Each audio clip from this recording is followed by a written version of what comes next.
Bulatkan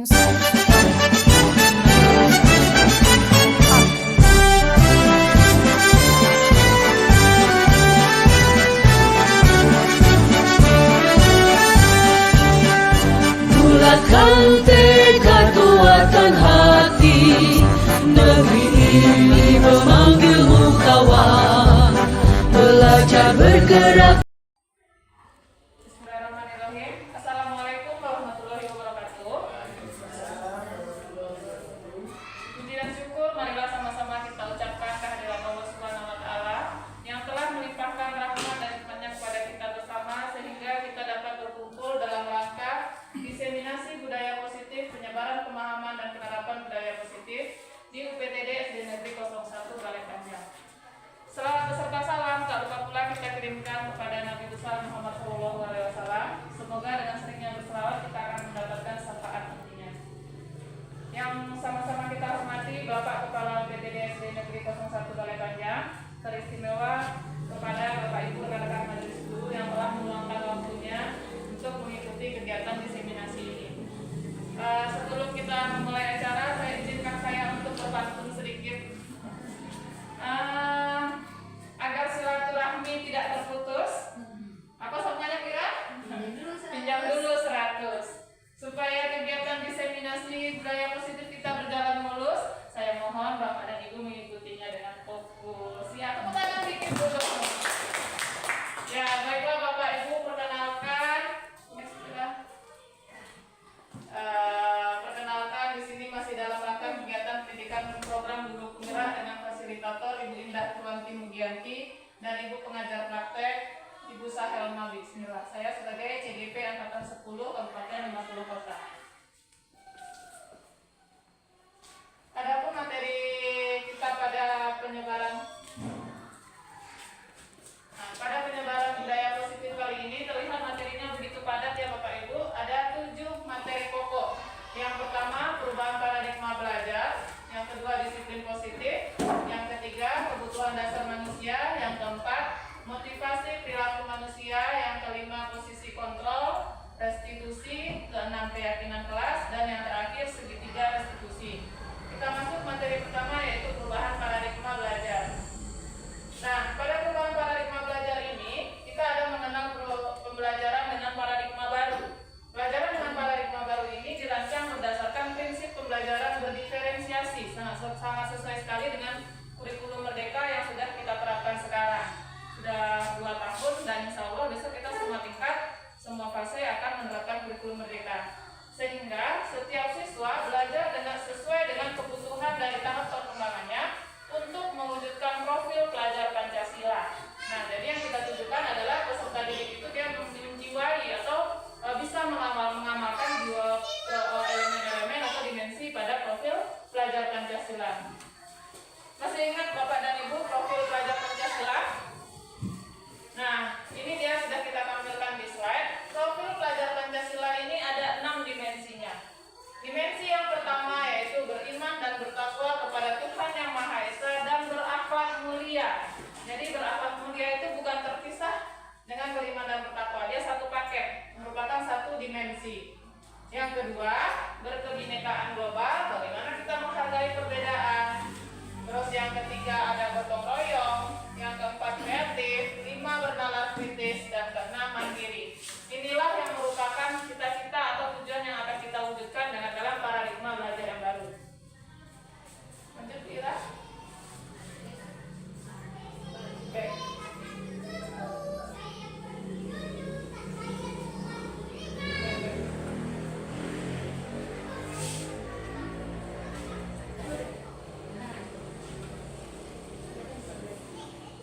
Yang selanjutnya yaitu materi tentang disiplin positif.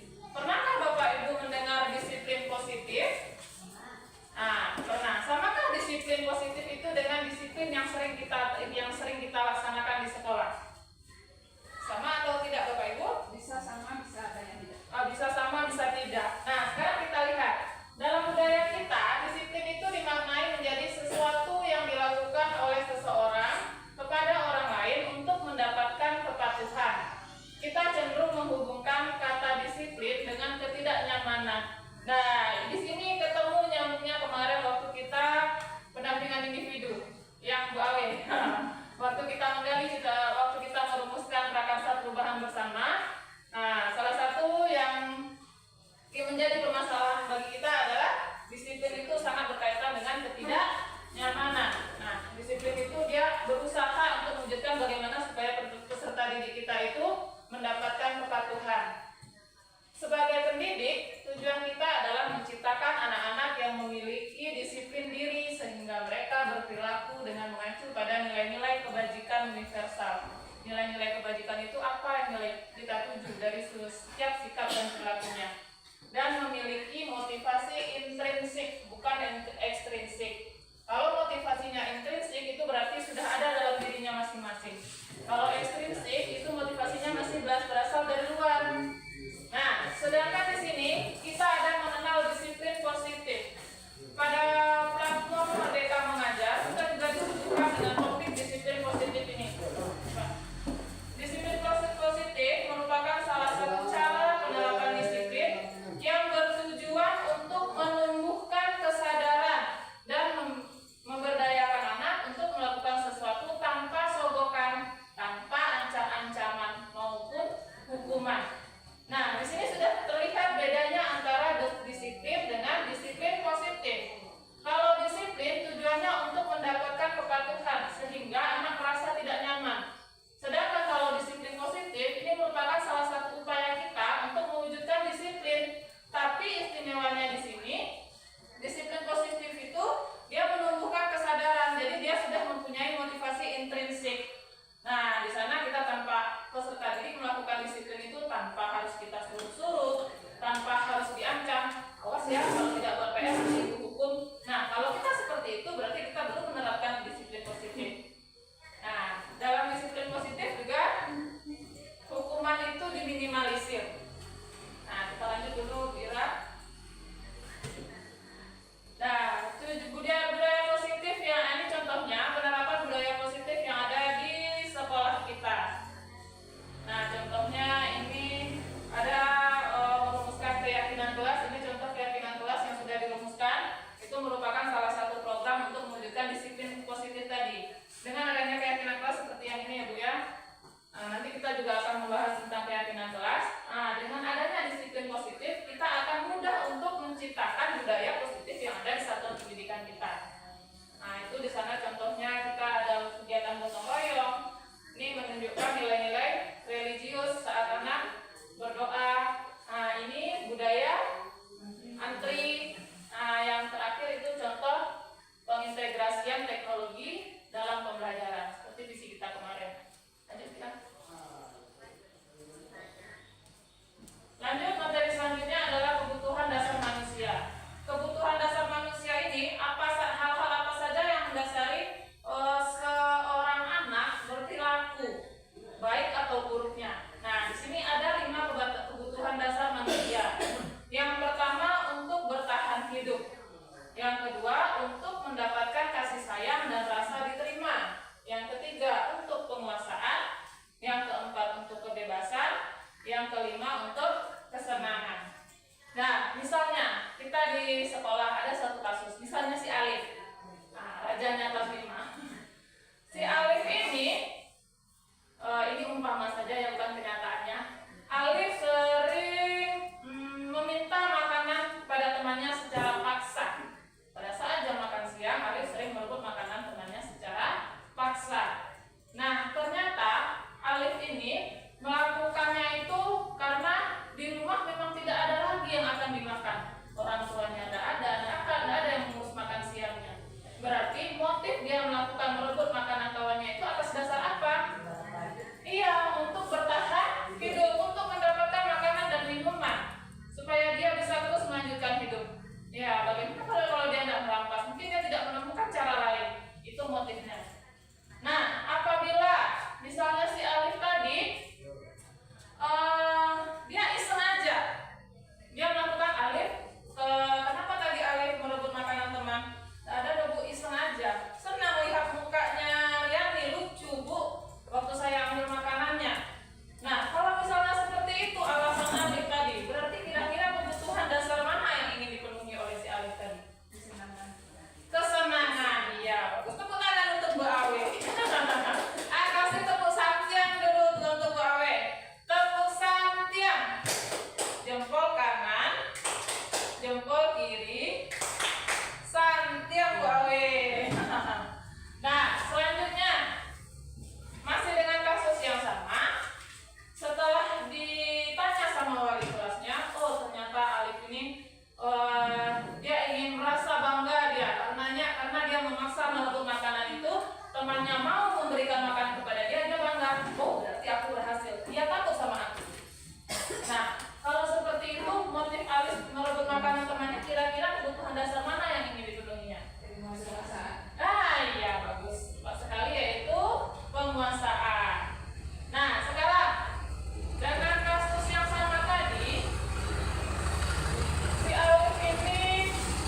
Nah, kemudian si Alif ini merasa senang. Wah, akhirnya bundaku dipanggil sama Bu Ira. Datanglah bundanya ke sekolah menemui Bu Ira. Begini, begitu. Ternyata kalau di rumah, bundanya si Alif ini juga tidak menyiapkan bekal makan siang. Nah, setelah adanya kasus itu, bundanya menjadi tahu bahwa kebutuhan si Alif ini dia harus dibawakan bekal makan siang supaya tidak merebut makanan temannya lagi. Nah, kira-kira apa kebutuhan dasar yang ingin dipenuhi oleh Alif? Kalau alasan Alif seperti itu. Kasih sayang.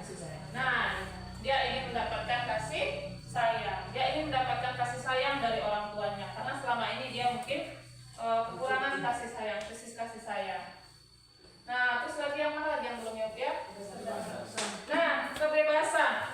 Nah, kebebasan ini yang bagaimana ya? Kita ganti kasus yang lain. Misalnya, masih Alif juga. Alif mengendarai sepeda motor. Nah, dia merdeka, senang dia melakukan hal itu. Nah, kira-kira? Oh, Radit. Anak murid lagi ya, Bu. Ya, ingin bebas ya, ingin melakukan mengeluarkan ekspresi yang ada di dalam tubuhnya. Ya, berarti dia melakukannya atas dasar ingin kebebasan.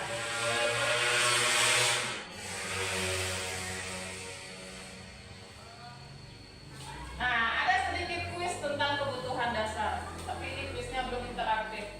Nanti di akhir sesi kita mengadakan evaluasi yang Bapak Ibu. Soalnya sedikit saja, simpel-simpel saja. Boleh tolong dibantu membacakan soal, Bapak Ibu? Bu Ira bisa? Yang keras ya, Bu Ira? Bimo seorang anak TKB, lalu berlari keluar kelas menuju jalan raya di depan sekolahnya yang ramai dengan kendaraan. Tingkahnya membuat guru, Bu Ani, bingung dan seringkali lari mengejarnya. Ada beberapa kemungkinan jawaban yang diberikan Bimo. Identifikasi kebutuhan yang ingin dipenuhi oleh Bimo jika respon Bimo seperti di kolom sebelah kiri. Aku senang main kejar-kejaran dengan ibu guru, seru. Nah, itu dia kasusnya tadi. Kasus si Bimo, seorang anak TK berlari-lari menuju jalan raya. Nah, kenapa dia melakukan itu? Karena dia senang main kejar-kejaran. Kalau dia lari ke jalan raya, otomatis Kejar guru. dikejar oleh guru. Kenapa dia dikejar sama gurunya? Iya, karena membahayakan Bimo.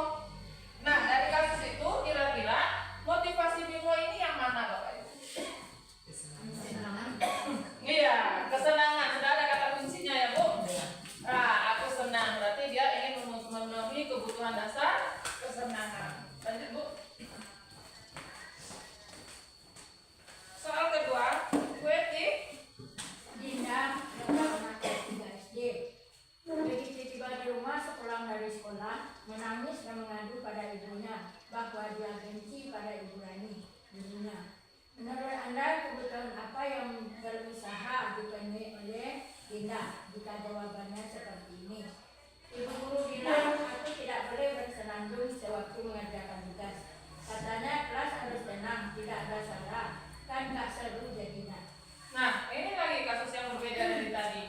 Ternyata dia mengadu kepada orang tuanya karena mendapat teguran dari Ibu Rani, ibu gurunya. Dan dia menyatakan bahwa dia tidak boleh bersenandung waktu mengerjakan tugas. Kalau kita jadi Bu Rani, apakah kita mengizinkan Dinda untuk bersenandung dalam kelas ketika kita mengajar? Enggak, tapi si Rani ini, si Dinda ini tergantung situasi ya, Bu. Ya. Nah, tapi Kalau kalau dia lagi mengerjakan tugas itu semuanya asik, dia bersenandung itu tidak masalah. ya, Bu. Tapi itu lagi kita menerapkan pelajaran, mari arahan, dia bersenandung. Masalah sama kita ya, Bu. Masa bisa menghilangkan konsentrasi dan fokus kita ya, Bu. Nah, kalau misalnya alasan Dinda seperti ini, aku tidak boleh bersenandung sewaktu mengerjakan tugas. Katanya keras harus tenang. Kira-kira apa kebutuhan dasar yang ingin dipenuhi Dinda? Kebebasan. Dia ingin mengekspresikan diri bahwa dia itu suka bersenandung. Dia pengen seluruh dunia tahu bahwa dia suka bersenandung. Ya, suka sekali, Bu. Kita lanjut.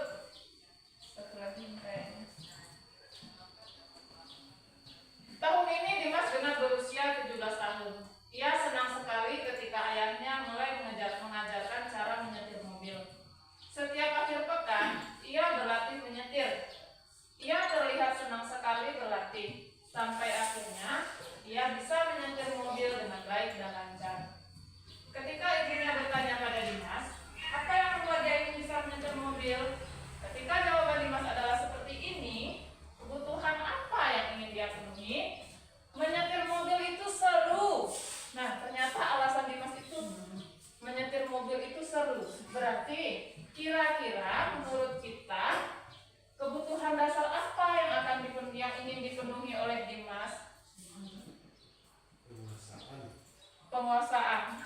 Kok ada alasannya loh Pak? Dia bisa menguasai mobil. Dia bisa menguasai mobil, dia bisa nyetir mobil, bawa mobilnya kemana-mana. Bapak Ibu yang lain bagaimana? Apakah ada kesenangan? Ada yang kesenangan. Nah, di sini kita terdapat perbedaan pendapat, ada perbedaan pendapat. Nah, bisa kita analisis di sini. Kalau kita memilih penguasaan, kan apakah dia berkuasa atas mobil itu?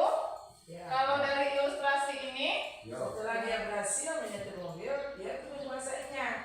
Tapi kalau yang memilih kesenangan, itu dia bertopik kepada kata seru. Kita kunci seru tadi. Menyetir mobil itu kata seru. kuncinya Nah, belum kurang terlihat ya, Bu ya. terlihat. Itu motifnya adalah penguasaan. Ya, kembali Bu Ira, materi utama.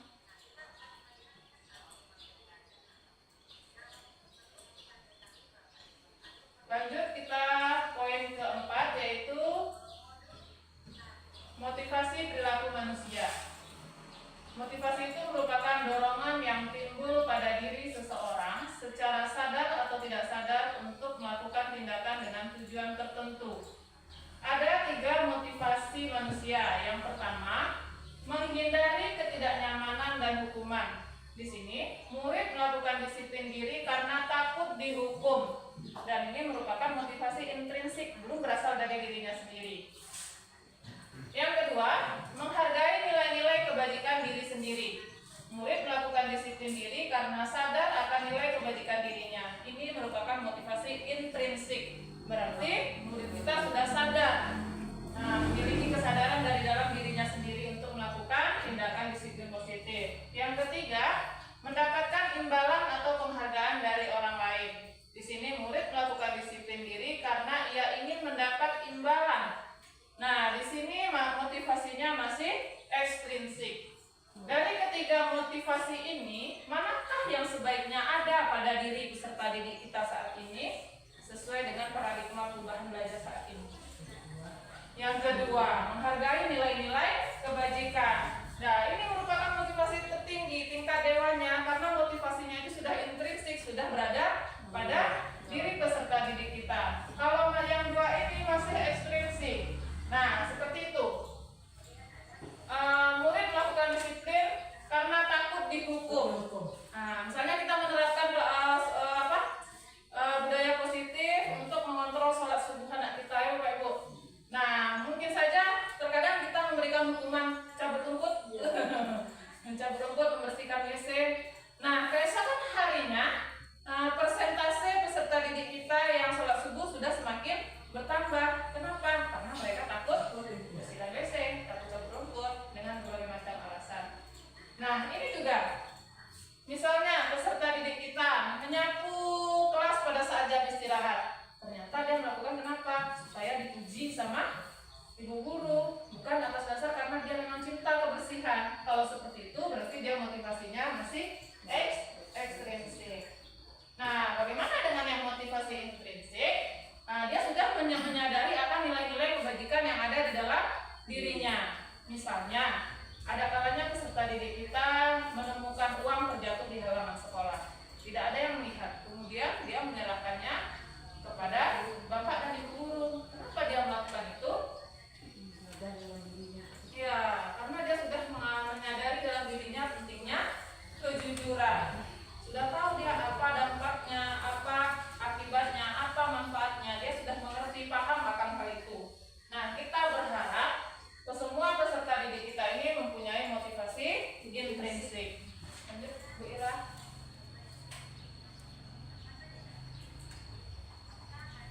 Dalam konsep disiplin positif, kita mengenal adanya pendekatan restitusi, merupakan yang seperti yang sudah disinggung tadi ya Bu ya. Salah satu upaya untuk mewujudkan disiplin positif pada murid. Nah, kita bisa melakukannya dengan pendekatan restitusi. Pendekatan restitusi ini kita menciptakan kondisi bagi murid untuk memperbaiki kesalahan sehingga mereka bisa kembali pada kelompok mereka dengan karakter yang lebih kuat. Ciri-cirinya, peserta didik bukan menebus kesalahan, namun dia belajar dari kesalahan dan bagaimana dia bisa memperbaiki hubungan. memberikan tawaran, bukan paksaan kepada peserta didik kita. Kita menuntun, melihat ke dalam diri. Selanjutnya, kita mencari kebutuhan dasar. Nah, kebutuhan dasar tadi kita menggali alasan apa yang menyebabkan dia melakukan suatu perilaku atau tindakan. Kita mencari kebutuhan dasar yang mendasari tindakan. Fokusnya pada karakter, bukan tindakan menguatkan, dan fokus pada solusi.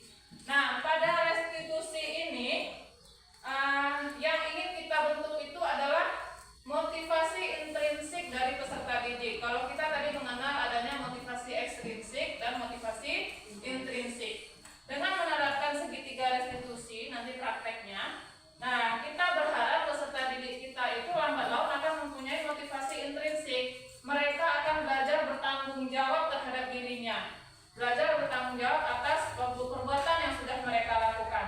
Dia juga belajar untuk menemukan solusi dari permasalahannya. Jadi tidak kita yang menyuguhkan kalau permasalahannya ini kita harus begini, kalau permasalahannya itu kita harus begitu.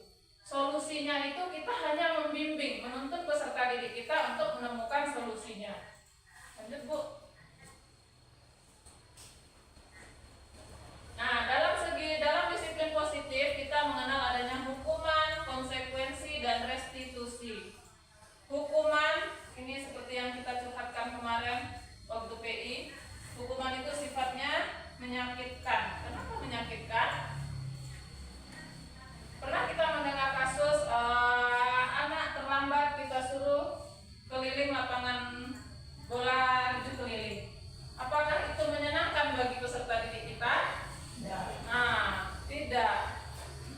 Terus lagi, tidak nyaman. Hukuman itu menimbulkan ketidaknyamanan bagi peserta didik kita. Murid bisa merasa takut, terasa menyiksa. Dia disiksa dengan hukuman. Murid menyembunyikan kesalahan. Nah, karena dia takut, dia menutupi kesalahannya dengan kebohongan dan akan berlanjut seperti itu. Kebohongan yang satu ditutupi dengan kebohongan selanjutnya dan seterusnya. Murid menjadi tidak ramah. Kalau kita menerapkan hukuman ini, berarti konsep disiplin kita masih pada identitas gagal. Kalau pada hukuman itu datangnya dari kita. Kalau pada satuan pendidikan, guru yang memberikan hukuman tanpa adanya kesepakatan dengan peserta didik. Nah, dalam konsep disiplin kita juga mengenal adanya konsekuensi, naik satu level di atas hukuman. Pengangkatan ini sifatnya jangka pendek, perlukan monitoring, kita harus memantaunya secara berkelanjutan, stimulus respon, dan penyebab, dan bagaimana hasilnya. Murid menjadi menghormati peraturan, terus kehilangan waktu untuk merenungi kesalahan. Misalnya, ini saya juga pernah menerapkan memberikan konsekuensi, tapi masih tidak logis. Misalnya anak tidak sholat, terus apa yang harus kamu lakukan? Nah, disepakati sama peserta didik kita. Cabut rumput, Bu. Apakah ada hubungannya antara anak tidak sholat dengan mencabut rumput? Nah, tidak ada hubungannya, tidak ada korelasinya. Tapi di sana konsekuensinya itu datangnya dari peserta didik kita, bukan kita yang memberikannya. Nah, disitulah konsekuensi. Kalau hukuman tadi, peserta didik kita tidak sholat subuh, kamu bersihkan WC ya, kamu cabut rumput ya. Siapa yang menyuruh untuk membersihkan WC? Guru. Nah, siapa yang suruh cabut rumput? Guru. Apakah itu tertera di peraturan sekolah kita? Tidak. Apakah ada hubungannya antara tidak sholat dengan membersihkan WC? Apakah dengan membersihkan WC nanti dia akan taubat jadi rajin sholat subuh? Tidak ada. Nah, itu kalau hukuman. Nah, itu sudah mulai mengarah pada identitas sukses. Yang terbaik di antara ini adalah konsep restitusi, di mana murid ini bertanggung jawab untuk perilakunya. Kita berfokus pada pemecahan masalah, dan terus dia berlangsung jangka panjang. Murid menghormati dirinya dan orang lain. Adanya teori kontrol, diri peserta didik itu yang memegang kontrolnya. Murid bersemangat memperbaiki kesalahan. Nah, ini dia mencerminkan identitas sukses. Bagaimana praktek restitusi nanti akan saya coba tampilkan contoh videonya. Lanjut, Bu.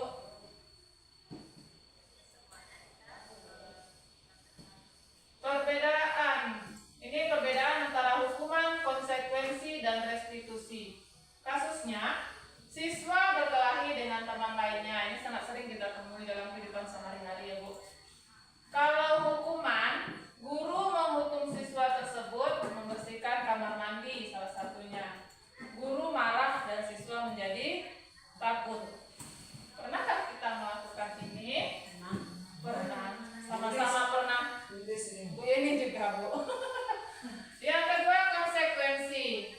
Siswa yang berkelahi dengan teman tadi, yang biang masalahnya tadi, guru memberikan konsekuensi kepada siswa untuk menulis perjanjian tidak akan mengulangi perbuatannya yang berkelahi tadi. Buat di buku catatan sebanyak 33 kali. Seperti zikir ya begini. Saya tidak akan berkelahi dengan Raffi. Saya tidak akan berkelahi dengan Raffi. Nah, kalau seperti itu tahapnya mana? Konsekuensi, sanksi atau konsekuensi.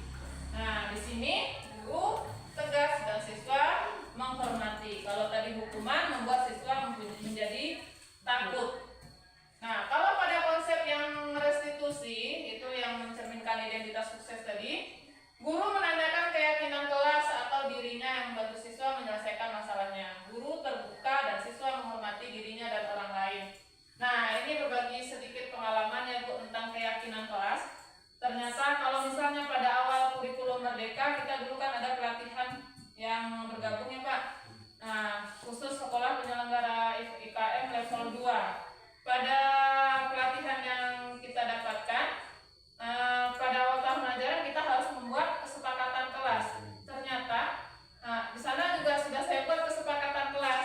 Ternyata setelah mempelajari modul di PMM dan mengikuti program pendidikan guru penggerak, yang dibuat itu bukan kesepakatan kelas, tapi keyakinan kelas. Makanya saya ubah jadi keyakinan kelas.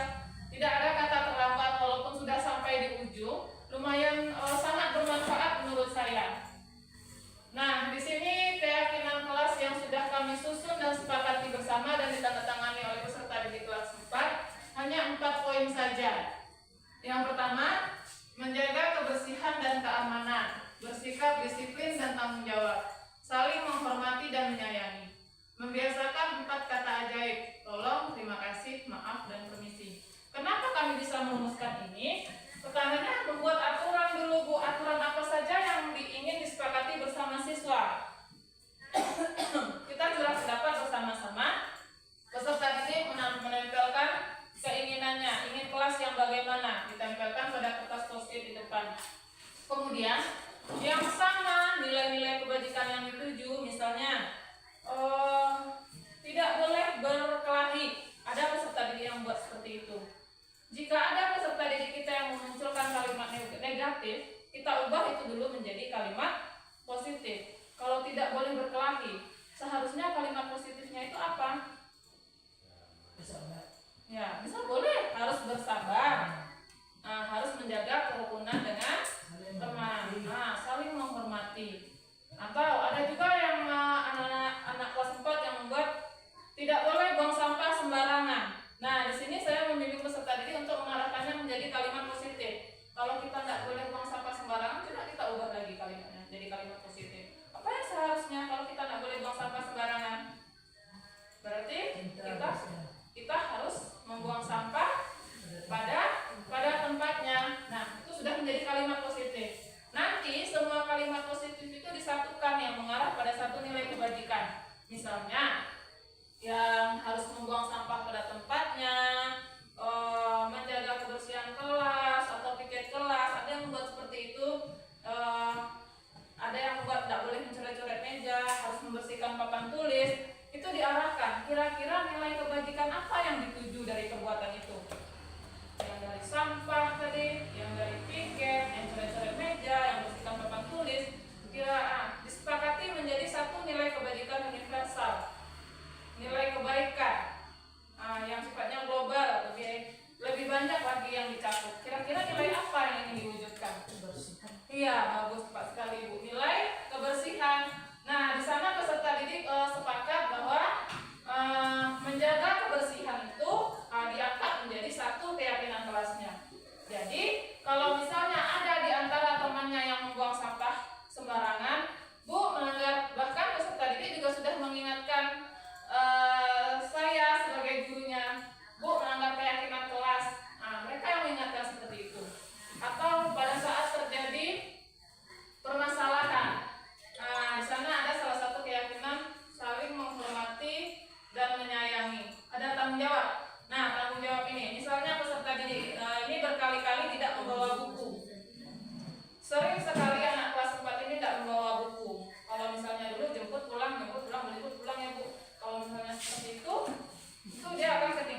sudah digali ternyata alasannya lupa. Kemudian ditanyakan kepada Ozil, kenapa Ozil tidak mengumpulkan tugas? Lupa Bu, beneran lupa. Apa katanya dia? Berarti dia memang lupa. Nah, kira-kira apa yang Ozil lakukan itu apakah sudah sesuai dengan keyakinan kelas? Nah, dia ingat karena dia ikut merumuskan keyakinan kelas, perbuatannya itu tidak sesuai dengan keyakinan kelas. Keyakinan kelas mana yang Ozil langgar? Tanggung jawab Bu. Nah, lantas apa yang harus Ozil lakukan untuk memperbaiki kesalahan ini? Kemudian saya membimbing Ozil supaya menemukan solusi dari permasalahannya. Kalau dibuat sekarang nggak mungkin. Nanti Ozil buat besok pagi dikumpul, boleh Bu? Begitu kata Ozil. Dia yang menawarkan solusinya. Ya boleh. Ternyata besok paginya sudah ada di meja sini tugas Ozil yang terlambat. Nah, dan Ozil juga berjanji untuk tidak mengulanginya lagi. Efektivitasnya mungkin belum terlihat karena setelah itu kita sudah ujian, jadi belum terlihat konsistennya. Tapi menurut pengalaman yang sudah saya lakukan, keyakinan kelas ini memang sangat berguna. Itu merupakan salah satu bagian dari restitusi. Lanjut Bu.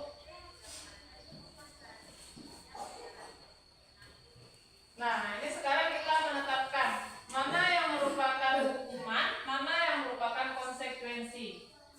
Yang pertama, Bu Awe, bantu baca Bu Awe. Mencatat 100 kali di dalam buku kalimat saya tidak akan terlambat lagi. Karena terlambat ke sekolah, ini karena terlambat ke sekolah. Harus mencatat 100 kali dalam buku kalimat saya tidak akan terlambat lagi, saya tidak akan terlambat lagi. Kira-kira itu termasuk hukuman atau konsekuensi? Iya. Kalau mereka sudah sepakat, kalau disepakati itu termasuk konsekuensi. Tapi apabila kita memberikannya, kamu terlambat lagi, tiap hari kamu aja yang terlambat terus. Catat di buku sekarang juga 100 kalimat. Nah, kalau seperti itu itu berarti kita sudah memberikan hukuman. Nah, yang kedua, membersihkan coretan yang dibuatnya di meja tulis. Nah, membersihkan coretan, peserta didik kita mencoret-coret meja. Kemudian dia harus membersihkannya kembali. Kira-kira hukuman atau konsekuensi? Adakah korelasi yang logis? Adakah hubungan yang logis antara mencoret-coret meja dengan membersihkan kembali bekas coretannya? Ya, berarti itu sudah termasuk sanksi atau konsekuensi. Nah, dia mulai belajar bertanggung jawab. Yang ketiga, murid diminta untuk push up 15 kali karena tidak menggunakan masker ke sekolah. Yang tidak dipakai masker, hukumannya push up. Kira-kira apakah ada korelasinya? Tidak ada, berarti itu termasuk hukuman. Menggantikan kertas tugas teman yang telah dicoret-coret. Kira-kira ini termasuk apa Bu? Konsekuensi. Ya, dia bertanggung jawab sebagai konsekuensinya karena sudah mencoret-coret tugas temannya, dia harus mengganti. Nah, misalnya kita mematahkan pensil teman, kita harus menggantikan pensil teman. Berarti itu sudah konsekuensi. Lanjut Bu.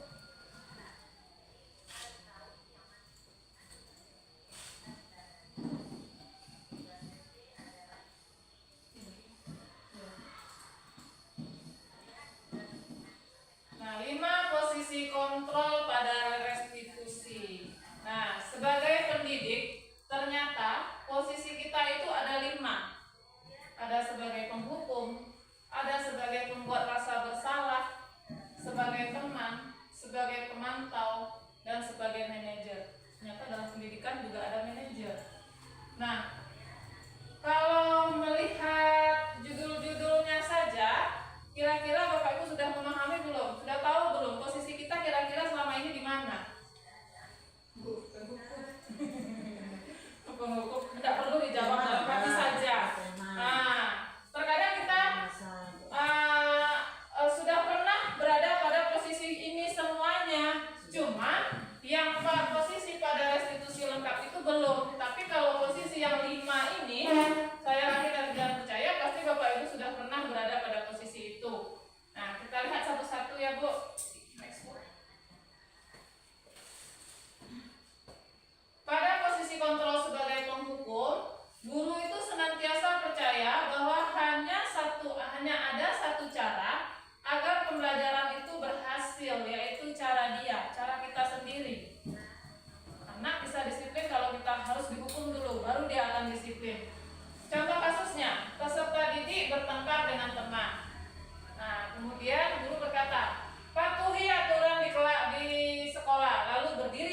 ruangan. Nah, itu contoh kasus pertama. Contoh kasus kedua, peserta didik lambat mengerjakan tugas. Selalu saja kamu lagi yang tidak buat, kamu lagi yang tugasnya tidak selesai, kamu lagi yang tugasnya lambat mengumpulkan. Nah, kalau seperti itu berarti posisi kita itu masih pada level penghukum. Hukuman itu datangnya dari guru, tidak ada kesepakatan antara guru dengan murid. Hanya kita saja yang memberikannya. Itu kalau penghukum. Lanjut Bu Ira, posisi kedua yaitu pembuat rasa bersalah. Nah, kalau pada posisi pembuat rasa bersalah, murid akan memiliki penilaian diri yang buruk tentang diri mereka sendiri. Mereka merasa tidak berharga dan telah mengecewakan orang-orang yang disayanginya. Contohnya, saat melihat peserta didik tidak sholat, ibu kecewa kali lah sama Alif. Masa ya Alif terus yang tidak sholat? Gimana lagi, kapan harus mau sholat?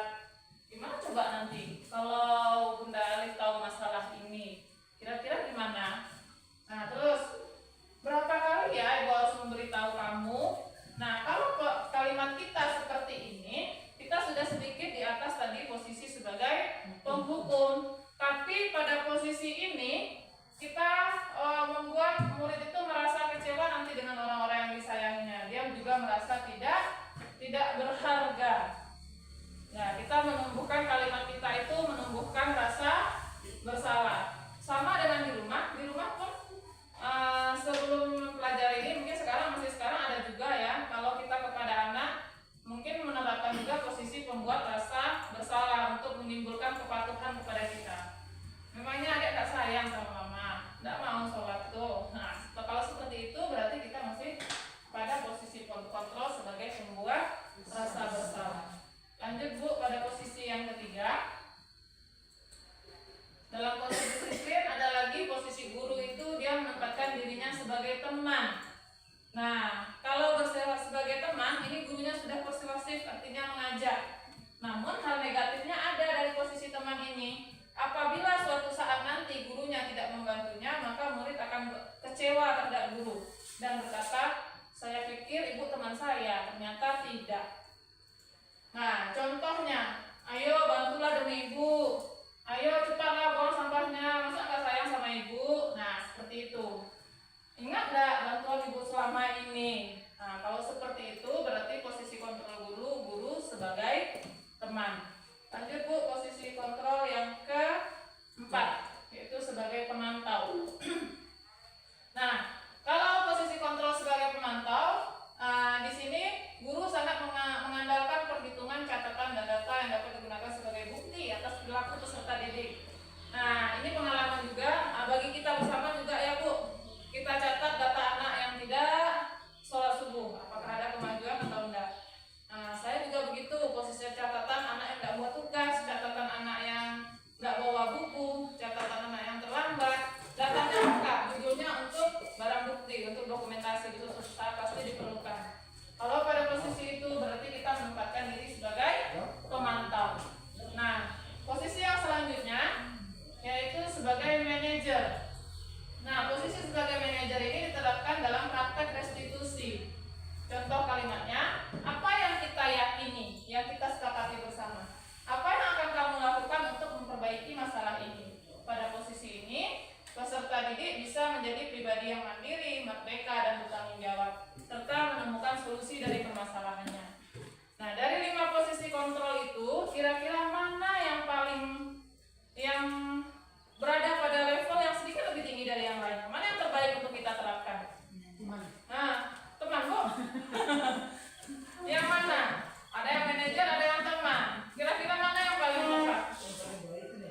Ya, yang paling baik adalah manajer. Ini nanti akan terlihat prakteknya pada segitiga restitusi. Karena di sini peserta didik kita paham akan nilai-nilai kebajikan yang diyakininya dan dia bisa mencari solusi dari permasalahannya tanpa terpaksa, tanpa motivasi intrinsik. Motivasinya sudah berasal dari dalam dirinya. Lanjut Bu. Materi selanjutnya itu tentang keyakinan kelas. Nah, mengapa keyakinan kelas? Mengapa tidak peraturan kelas saja?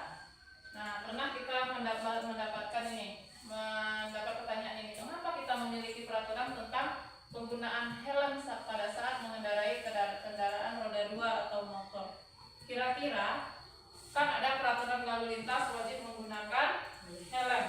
Kalau kita berkendara roda 2 mau di jalan raya ataupun tidak, kita harus menggunakan helm. Kira-kira nilai kebajikan apa yang dituju dari penggunaan helm itu? Keselamatan. Ya, keselamatan. Apakah ada nilai kebajikan yang lain? Keamanan. Keamanan bisa mematuhi peraturan. Karena diwajibkan. Berarti kalau karena diwajibkan, berarti motivasi kita masih ekstrinsik, belum intrinsik. Karena terpaksa ya Bu, masih disiplin yang memaksa, masih konsep kita yang kemarin. Nah, sekarang yang selanjutnya, mengapa kita memiliki peraturan harus membuang sampah pada tempatnya? Kira-kira nilai kebajikan apa yang dituju dari aturan membuang sampah pada tempatnya itu? Cinta kebersihan. Ada lagi nilai kebajikan lain? Keindahan. Nah, ada lagi? Kira-kira kalau lingkungan bersih, lingkungan kotor, ada ya, nilai kesehatan. Nah, jadi itu nilai keyakinan kelas itu kita butuhkan untuk supaya banyak aturan-aturan yang bisa tercover dengan adanya keyakinan itu. Misalnya, yang mencintai kebersihan itu, piket sudah termasuk di sana, menjaga kebersihan sudah masuk, nyiram bunga nanti, buang sampah, itu juga sudah termasuk pada nilai keyakinan kelas kita. Jadi nilai keyakinan kelas, satu nilai kebajikan, satu nilai keyakinan kelas itu bisa mengcover beberapa buah peraturan.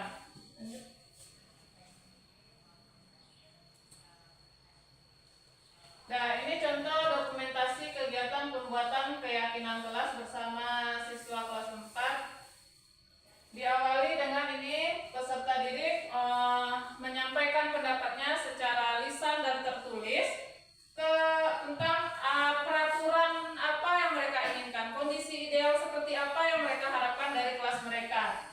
Kemudian dirumuskan menjadi satu kesepakatan sampai menjadi keyakinan. Nah, di sini pada tahap akhirnya nanti peserta didik menandatangani di sini. Menandatangani kesepakatan yang sudah mereka yakini bersama-sama. Adanya mereka sudah menyetujui dan mengetahui akan adanya keyakinan kelas itu. Bu. Yang terakhir yaitu praktek segitiga restitusi. Nah, ini dia yang restitusi itu. Yang posisi guru sebagai di sini posisi guru sebagai manajer. Dalam segitiga restitusi ada 3 tahapannya. Yang pertama, tahapan pertama menstabilkan identitas. Yang kedua, validasi tindakan yang salah. Yang ketiga, menanyakan keyakinan kelas. Pada saat tahap menstabilkan identitas, nah kita akan melakukan hal yang terbaik yang kita bisa kita lakukan. Nah, di sini dapat berupa kalimat. Kita meredam dulu, kita ciptakan misalnya anak bermasalah, kita ciptakan dulu suasana yang nyaman bagi peserta didik kita. Kemudian kita yakinkan dengan cara misalnya memberikan kalimat positif, penguatan. Ibu yakin dan percaya setiap orang itu pasti berbuat kesalahan. Supaya dia tidak down dulu, tidak drop dulu, kita bangkitkan dia dulu.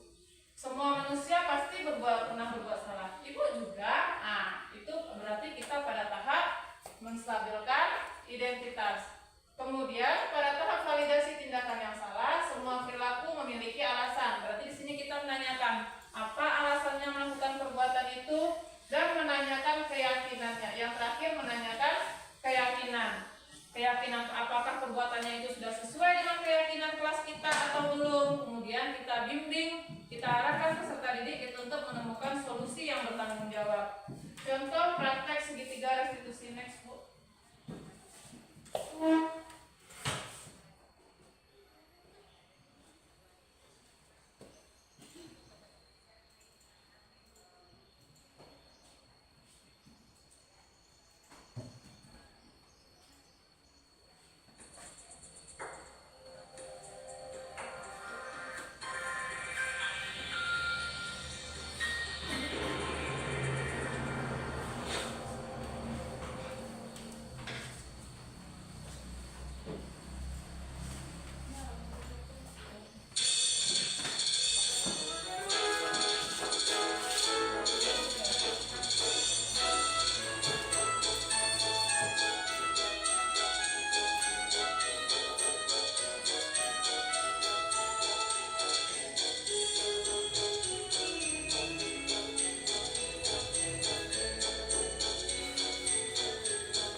Malam.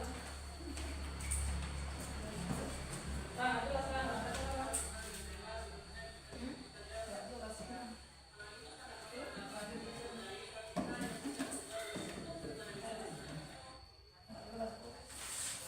Oh, kuis Kak. Oh, buka apa ya Bu? Sekarang untuk mengetahui sejauh mana pemahaman Bapak Ibu tentang budaya positif, disiplin positif kita tadi, kita mencoba melakukan evaluasi melalui Kahoot. Silakan Bapak Ibu buka di Google-nya, join Kahoot.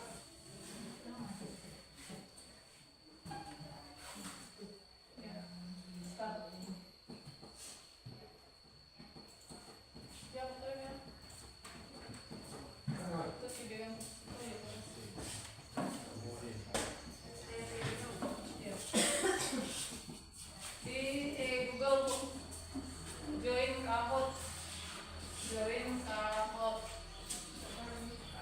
Nah, masukkan nanti pinnya Bu. Yang join Bu.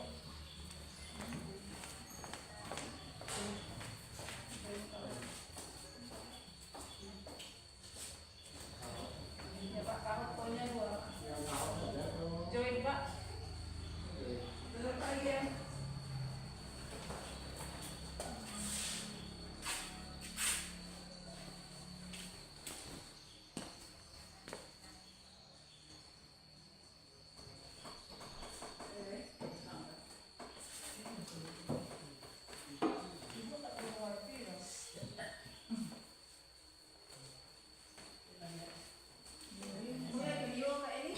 Video ya, yang khusus kamu tadi ya.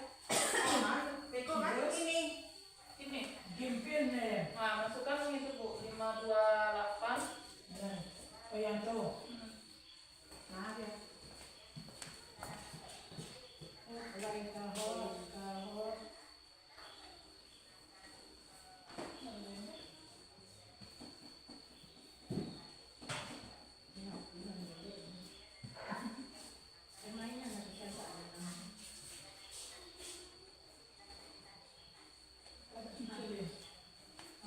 Nah, itu enggak. Masuk aja.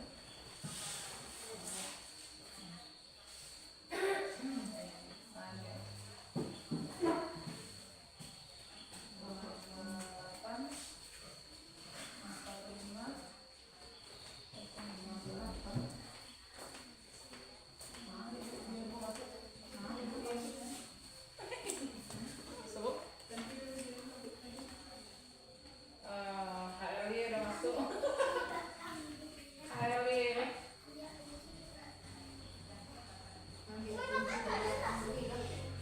Kunci apa?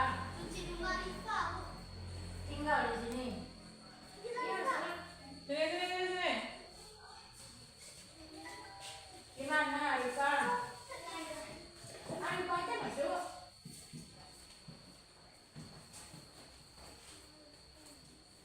Lima, 28, 45.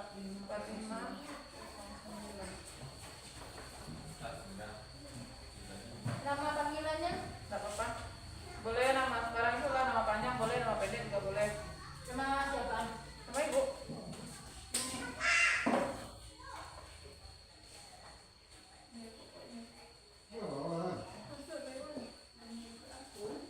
Enggak itu Bu, kita langsung main aja. Kalau itu Ibu buat kamu itu. Enggak, Bapak udah masuk Pak. Nunggu soal lagi Pak. Bu Awi mau masuk.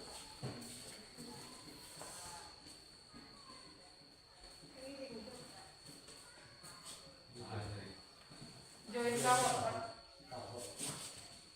Nama suratnya ada nunggu. Kok punya orang mana? Bentar ya surat, dikit lagi surat.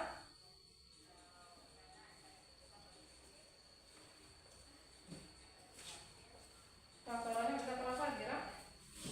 Bisa.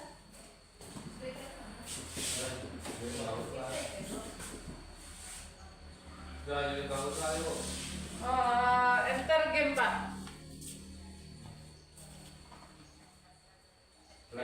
play Kahoot.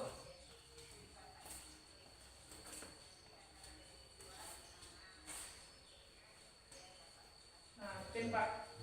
528 4509 masuk. Nah, terus nama Pak. Siapa tadi? Nama. Nama Bu.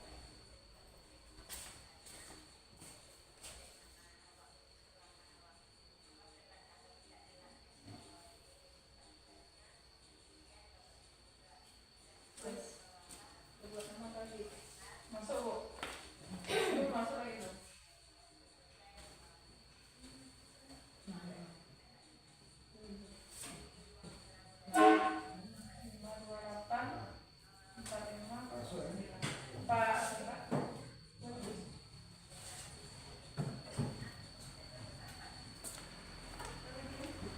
Main lagi Bu, tunggu Bu.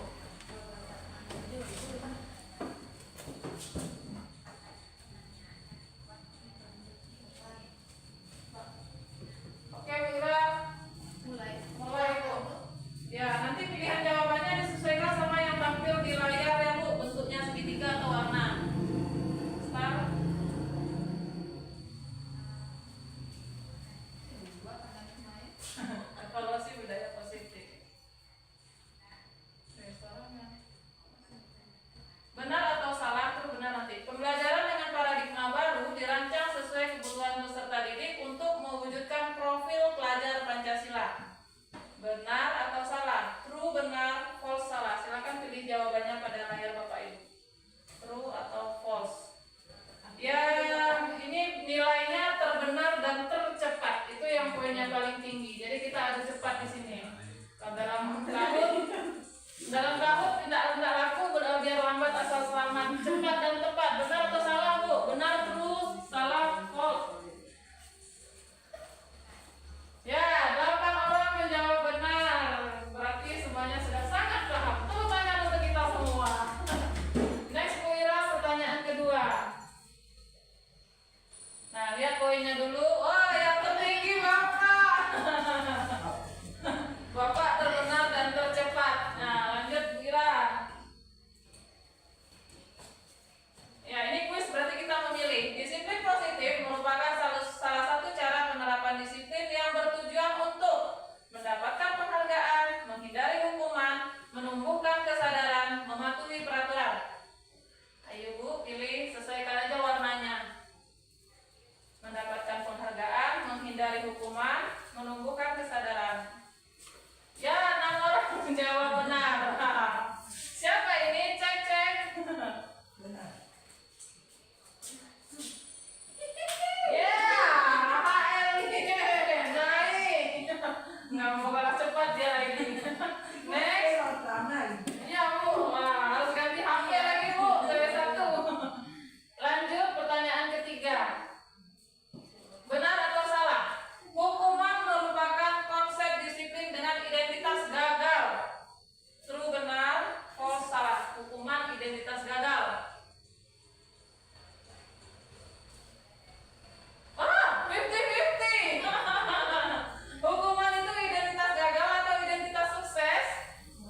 Identitas gagal. Yang identitas suksesnya yang mana Bu? Kamu apa lah?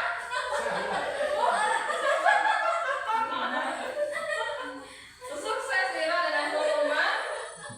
Kembali lagi murah pelajari modul. Bu Awe pemimpin. Ya, melejit Bu Awe.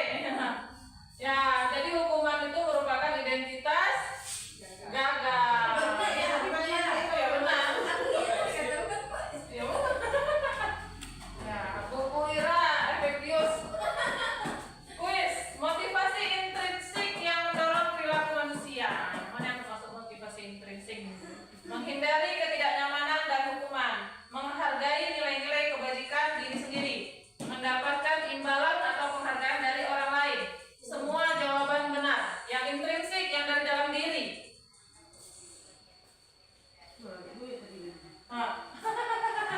Benar Bu Ismi? Ada 2 yang dijawab semua jawaban benar. Menghindari ketidaknyamanan ini motivasi apa? Bapak Ibu? Ekstrinsik. Mendapatkan imbalan dari orang lain?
itu. Ya.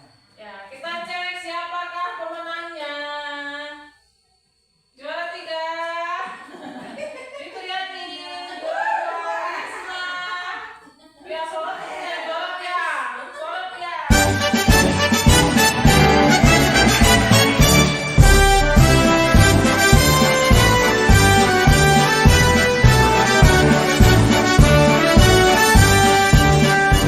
Bulatkan tekad, kuatkan hati. Negeri ini memanggilmu kawan. Belajar bergerak berbagi untuk negeri. Guru penggerak majukan pendidikan. Guru penggerak menghamba pada murid. Kreatif rancang pembelajaran. Hargai potensi, tingkatkan prestasi. Lahirkan profil pelajar Pancasila. Belajar, bergerak, berbagi untuk negeri. Kita menjalin kolaborasi. Belajar, bergerak, berbagi untuk negeri. Demi bakti pada Ibu Pertiwi.